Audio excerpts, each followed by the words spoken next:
The Cumbrian Coast Railway begins on Platform 2 in Carlisle and ends on Platform 4 in Barrow-in-Furness.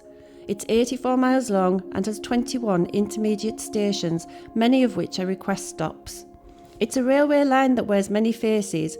For many isolated Cumbrian communities, it's a vital transport artery, whatever the winter gales bring. For regular commuters heading to Carlisle, it's a way of daily life. For nuclear workers bound for Sellafield, it's an increasingly important part of their weekly travel plans. And for tourists seeking peace and tranquility away from the hustle and bustle of the Lake District, it's a journey of contrasts and ever-changing views. On one side lie the fells of the Lake District, to the other lies mile upon mile of unspoiled sandy beaches. In its southernmost stretches, the line meanders alongside the salt marshes of the Duddon estuary, close enough to touch. But for one special group of people, the Cumbrian Coast Railway isn't all about landscape and scenery. It has a far deeper significance. These are people, often with broken lives, who are trying to free themselves from the shackles of drug and alcohol addiction through structured programmes of rehabilitation. It's a project pioneered by the Cumbrian Coast Community Rail Partnership in close collaboration with the national charity called Turning Point. The project is aptly named. It's called The Rail Journey to Recovery. It may seem strange to consider how the rail industry is working to help people undergoing rehabilitation for alcohol and substance addiction. Yet here on the Cumbrian Coast Railway, it's firmly embedded in structured programmes operated by Turning Point. But the story doesn't begin here on the railway. It starts at Stanfield House, a residential centre operated by Turning Point in Workington. When the Community Rail Partnership approached us, I could see the immediate advantages that it would bring to the service users. It dovetailed beautifully into what we're trying to do at Stanfield House with a therapeutic setting. It reinforced what we try to do around self-esteem, confidence, trying to build people's lives again. We tried to break down the stigma of substance misuse. We try to make people feel good about being in the community again, and it involved sort of tapping into some of the previous skills these guys had had but had sort of lay dormant for many years. I was on the streets, you see, struggling, and I was just trying and pushing to get in. It took me a long time, but appointments every day, key works every day, seeing my social worker. It was coming to a stage where I was getting frustrated and thinking about giving up, and I just thought it was never going to happen, Then I guess eventually it happened, and it got me into detox, and it was really, really hard, but it's the best thing I ever did. When I entered rehab, I was in a very dark, lonely, isolated place. I was in a really controlling relationship for 10 years, and through my drug addiction I lost everything. I lost my home, I worked for the NHS, and I also lost custody of my daughter at the age of 9 because I couldn't stop taking drugs for her. And I'd given up, wanted to die. I just couldn't focus on my life. I couldn't focus, couldn't ask for, my pride wouldn't let me ask for the help. And I eventually asked for the help through Turning Point, and I'm so grateful for Turning Point. They've absolutely turned my life around. Before I entered rehab, I was very poorly. I had septicemia, and I was in hospital for 4 weeks. I went down to 10 stone.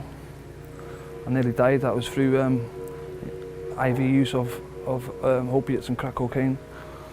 So I think coming here has given me a good chance to get my health together and get my head together. And it's helped me be able to identify what I want to do moving forward from here. I think because before I came here I was very, very down and depressed. I couldn't see a way out of my life. I thought I was stuck in it for good. Green Road is a remote railway station on the Cumbrian coast, and it's now been fully adopted by Turning Point.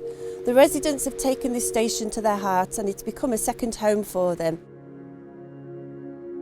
Our residents come to Green Road once a week as part of the rehab structure, and for us as staff what we see is people getting an increase in confidence. Getting on a train is an everyday occurrence for some people. The people that we work with have isolated themselves through their addiction. So getting on a train, talking to a guard, coming here, doing some gardening where local residents will come up, and it's all about building skills. So people skills, but the confidence is the main one, I feel. Coming to Green Road has been a massive part of my journey. I spent many years in isolation, not getting out at all in my addiction. The actual journey coming up to Green Road gives you time to reflect on your journey and how far that you're progressing in your addiction. The scenery is beautiful, and once you actually get to the train station, the progress that I've seen over the months since I've been coming here is just immense. You know, it gives me great satisfaction to see that the bird feeders are all empty every time I come, and because that's kind of my job. Yeah, and the work that's been put in and the dedication by the other clients has been amazing. I like coming to Green Road and working on the railway because it gives me a sense of fulfillment, really, to be honest with you. It makes me feel like I'm actually achieving something, and that I'm getting to give something back. Really, I'm learning new skills. I enjoy working with the guys. We have a good crack. I think it brings us together as a group, you know.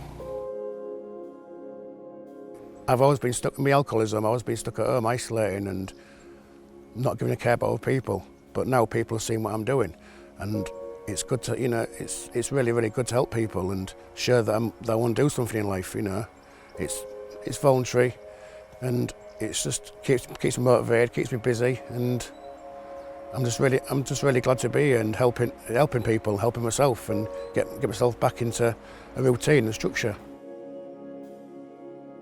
My ambition after leaving Turning Point, Stanfield House, is to become a key worker and support worker, kind of do work like Emma's doing with us. And I think coming to Green Road, it's given me the opportunity to work with others and brush up on my people skills. Helps me a lot with my confidence, because I've been in and out of prison a lot. So while you're in prison, you're pretty low on confidence, and after the life that I've led, you get pretty low on confidence because you get put down a lot and knocked down. So it's been good to be able to come here and do something I want for the change and get the chance to help people, because I like to help people. I'm very thankful to the chance we get to come here and do what we do, because it's not like we're made to come here, we do it because we want to come here. So I've had a lot from it, yeah.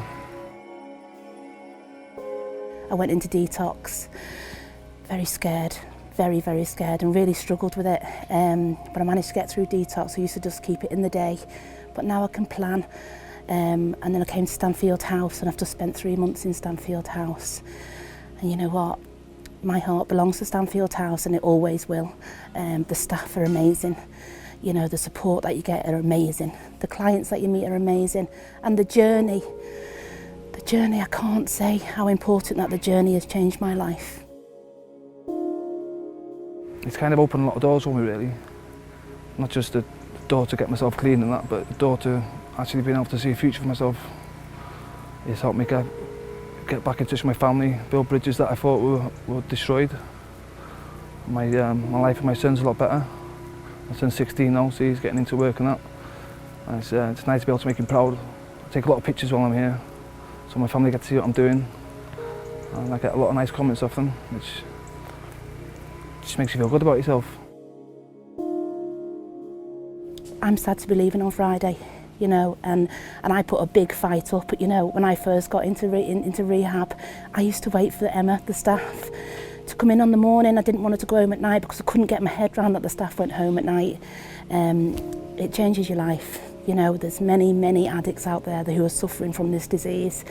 And I'd like to give my story, I'd like to share my story with the world, because you can do it. And I'm an example that you can beat this disease if you really want to. I'm far from fixed, I've got a long journey ahead of me. But I've got my daughter coming home to live with me. You know, I lost her at the age of 9. I'm going to be a grandma. You know, I've got my house. Everything is just, I'm happy to be alive. And that sounds a bit of a cliche, but I really mean it.